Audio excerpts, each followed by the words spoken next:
Shalom Israel. I want to give all praise, honor, and glory to Yahweh, Bahashim, Yahweh Shai, Bahashim, Rakakwadash. Double honors to the apostles and the elders of Great Millstone, and Shalom to the elect. And for this lesson, I want to get into this article I found. And once again, us being prophets of the Lord, just further proving what time we in, man. There's so many things happening upon this earth, and people are super asleep, man. And this article is very alarming, as many other articles coming out about the RFID chip, which right now, if you don't see that the RFID chip is the mark of the beast, the Most High got you, ready to take it. That's just plain as that. And along with the RFID chip coming out, you have protests happening all across the world, literally all across the world. You have earthquakes happening, wildfires. All right, you have over here in America where you have, I'm seeing a brother GMS. It's time. He's been loading up a lot where you have these Edomites in these different colleges, basically doing things to stir up a race riot, man. You have at the same time an inevitable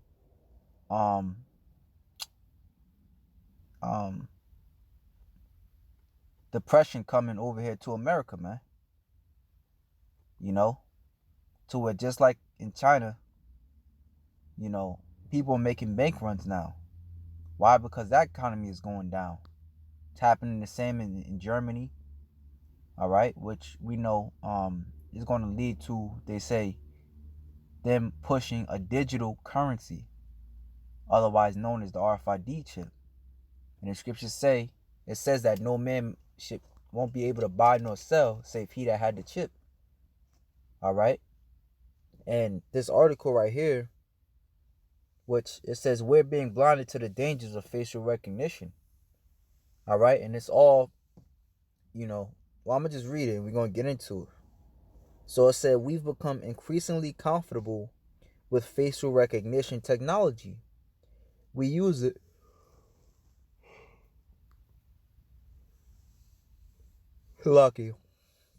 We use it to unlock our phones and to skip the security line at the airport.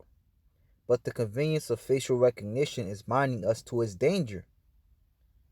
Georgetown University School of Law Privacy expert Claire Garvey put together a video that explains why you should be concerned about the growing use of facial recognition technology, even if you think you have nothing to hide. According to Garvey, police database now contain images of nearly half of all Americans. She agrees that without some restrictions on facial recognition, we're rapidly hurtling towards a Chinese-style surveillance state. All right? It's a totalitarian state over there in China now, man. And we know what's going on over there. And for those who don't know, what's happening now is that everything you do, all right, everything you say is being watched. All right? And if you just so happen to, try to rise up against the government over there, they have what's known as re-education camps, man. So that's how bad it's getting over there, man. And it's going to come over here, but it's going to be protests and riots, and many people are going to be put to death. And hey, that's happening over there in China, man. You got people that's not with that. All right, amongst other issues. But hey, for those, like I said, for those who don't know, just look what's going on over there in China, man. You have a totalitarian type of state, man, to where it's damn near martial law. All right, you got military walking around everywhere. Like I said, you are constantly being watched. All right. You can't use rude speech. You can't jaywalk. You can't litter. You can't do anything, man. So what this lady is saying is you're literally having your rights being taken away from you, man. You know, and as I said, that's going to lead to a mass unrest of the people, just like as it is all across the world. All right, they don't like how they're being treated, so they protest. All right, which protests from the people are met with a strict force from the police. All right, and we know that these police here, as well as all across the world, are being militarized, basically meaning they're using brute force to quell any protest. All right, so hey, this place is brewing to being taken down, man, in a harsh way. All right, so it says, according to Garvey, police database now contain images of nearly half of all Americans. She argues that without some restrictions on facial recognition, we're rapidly hurtling toward a Chinese-style surveillance state. As Garvey puts it, Americans are basically in a perpetual police lineup. The digital equivalent of police walking through a crowd and yanking each of our IDs out of our pockets. You could be picked up, investigated, possibly arrested, and sent to jail. That's a violation of your privacy and your Fourth Amendment protection against unreasonable search. And that's just the tip of the iceberg. Garvey outlines 3 aspects of facial recognition that concern her the most. How it's used, all right, which goes into police violate our right to due process. How it's manipulated, it is biased. There is a significantly higher chance that the technology will misidentify African Americans and other minorities. You know, going into what? The times of Jacob's trouble, man. All right? Which will push you, Jakes, in the corner to where you have to fight back, man. Going into what? You know, going into protests, which goes into rioting, man. You know, because you Jakes, man, many Jakes are on the verge of losing it, man. You know? Many Jakes are on the verge of losing it, man, because there will be a race war, as saith the scriptures as well, man. You know, the scriptures say nation shall rise up against nation. One people shall stand up to fight against another people. That's written in the scriptures, man. All right? It says, if we don't implement legal restrictions on face recognition, the future looks like a Chinese-style surveillance state, one that violates our right to privacy, our right to anonymity. I don't know how to say that word in public, and our right to free speech. Okay?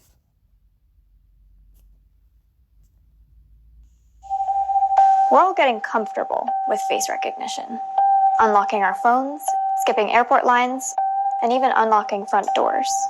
But the convenience is blinding us to how risky this technology actually is and how it is being used without us realizing. I'm Claire Garvey. My job is to research the use of face recognition technology by law enforcement and then make recommendations around the use of the technology. Right now, most Americans are in a perpetual police lineup because they got a driver's license. After that DMV agent snaps your picture, your face is turned into a face print, a unique series of numbers that a face recognition system can read and compare to other faces. Now, any police officer can run searches against your face for any reason. Who robbed that corner store? Who was jaywalking at 3 a.m.? Who was at this protest? The digital equivalent of police walking through a crowd and yanking each of our IDs out of our pockets. You could be picked out, investigated, possibly arrested, and sent to jail because you got a driver's license in one of these 32 states. That's a violation of your privacy and your Fourth Amendment protection against unreasonable search. And that's just the tip of the iceberg. Nearly half of American adults are in facial recognition databases. It does make our jobs a lot easier, and it also kind of finds that needle in a haystack. Photos are culled from social media images, driver's licenses, and government IDs. With face recognition, America is closer to a Chinese surveillance state than most of us realize. Maybe you're thinking, I'm not afraid of face recognition. I haven't done anything wrong, so I've got nothing to hide. But wouldn't you object to police secretly searching your apartment every once in a while, even if you've got nothing to hide? Let me tell you the 3 aspects of face recognition technology that worry me the most. First, the way law enforcement uses face recognition violates our right to due process.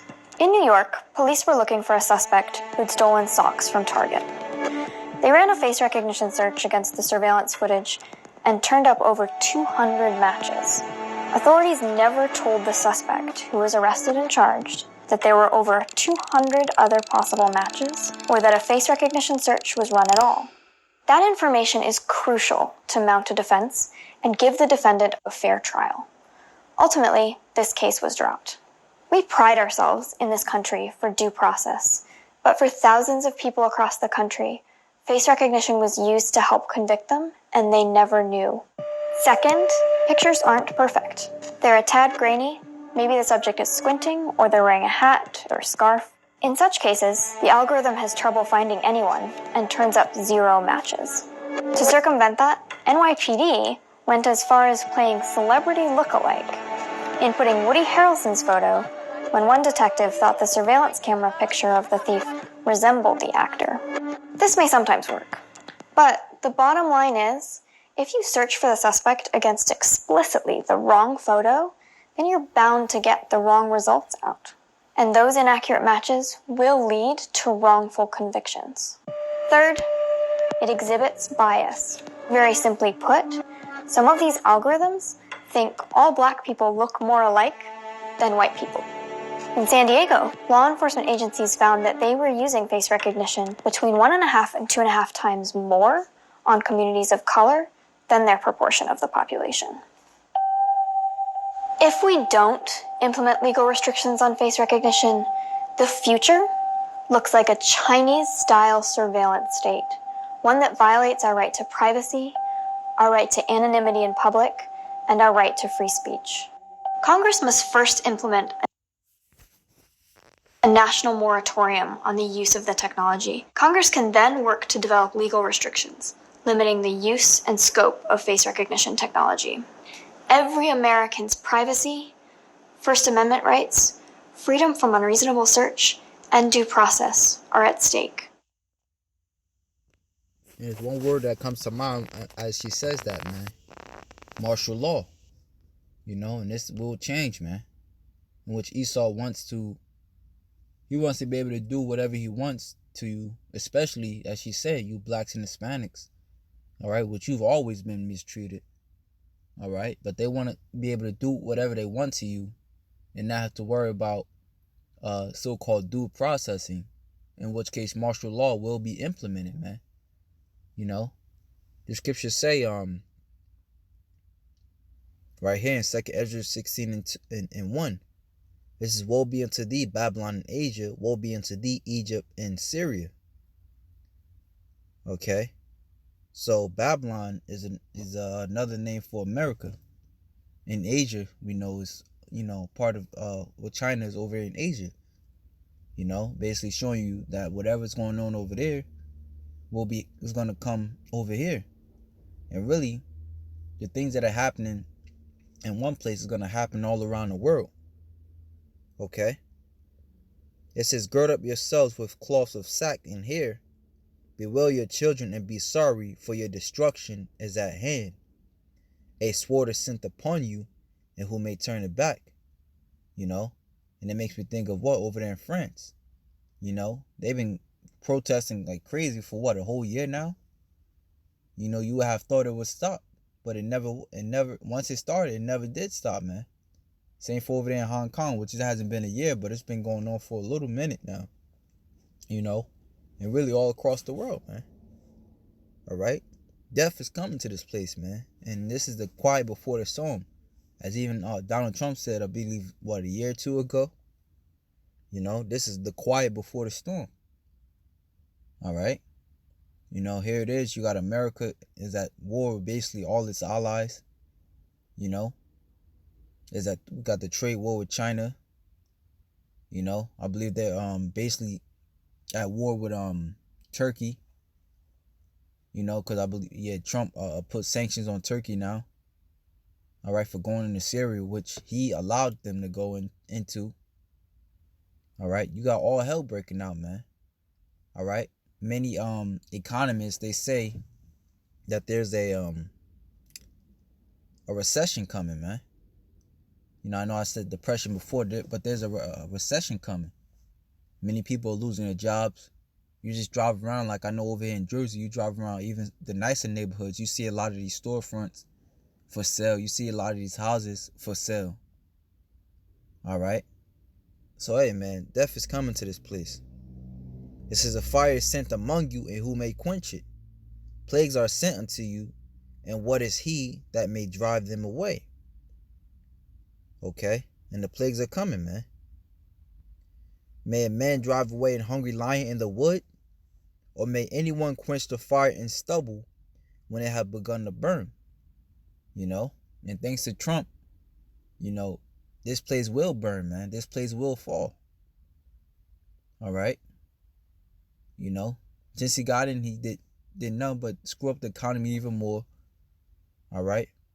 You know, basically push one nation against another, which he was really set up by the Most High, man, because the Most High wants to take this place down. You know, he's a none, but, you know, renege on treaty after treaty. All right, making his allies his foes. All right, giving you know, those once weaker nations, giving them strength now to build their nuclear missiles up. You know, poking the bear, Russia. All right, so hey, this place is inevitably going to go down, just as those other countries in rage and fire. Just look over there in Iraq, man. That's what's coming over here to America. All right, Iraq, Lebanon, Chile, Bolivia, Venezuela, France, China. Basically, well, you name it, man. There's Ecuador, Haiti. You know, there's protests. The mighty Lord sendeth the plagues, and who is he that can drive them away? A fire shall go forth from his wrath, and who is he that may quench it? He shall cast lightnings, and who shall not fear? He shall thunder, and who shall not be afraid?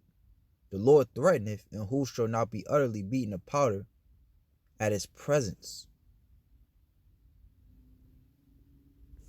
So the Lord, hey, man, the Lord is making moves, man. He's going to continue to make moves until the final move is being made, man. All right? Where the king is being captured, the king of this earth, the so-called white man, and he's put in a checkmate, man. You know? It was checkmate for him is slavery. All right? And we know Esau ain't going to go down without a fight, man. You know? So this, hey, man, this place is going to fall horribly, man. Horribly. All right? Something I was reading the other day. All right, it says it's World War III. It says World War III, Iran chaos could erupt into Middle East war in the next 12 months. And according to Joel, the second or the third chapter, we know that war is going to break out over there in the Middle East, in a land barren and desolate. The Lord is going to draw out the Northern Army, which is North America. All right, and the Most High is going to meet him, man. And the Most High is going to, the Most High is going to send his son Yahushua to meet him. All right, and take this man out. All right, so hey, man, some heavy times are coming. Jacob's trouble, great death, destruction, race wars, race riots, famine, protests, you name it, man. All right, and the Lord is telling you through us. All right, so as we say, and we're going to continue to say it until the Most High tell us not to say it, get your shit together, man. Hey, so with that, shalom to the elect.